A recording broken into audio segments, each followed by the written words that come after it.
ما راحت من عندنا معصوم، ولذلك أنا أقدم اعتذاري لكل فرد. هیچ یەکێک لە ئێمە بێگوناه نین، بۆیە من داوای لێبردن لە هەموو تاکێکی ئەنجومەنی کۆمسیاران دەکەم.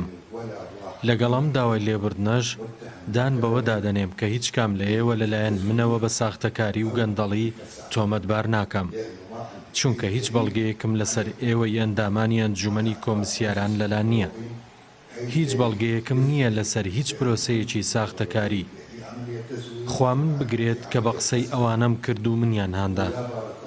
لە ڕێگەی میدیا و فشارە سیاسیەکانیشەوە بوومە هۆکاری زیاتر ئاڵۆزبوونی دۆخەکە. بۆیە جارێکی دیکە داوای لێبردن لە هەر تاکێکی ئەم ئەنجومەنە بەڕێزە دەکەم.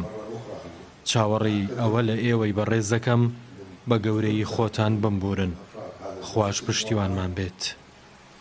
وألتمس منكم العفو عند المقتل. والله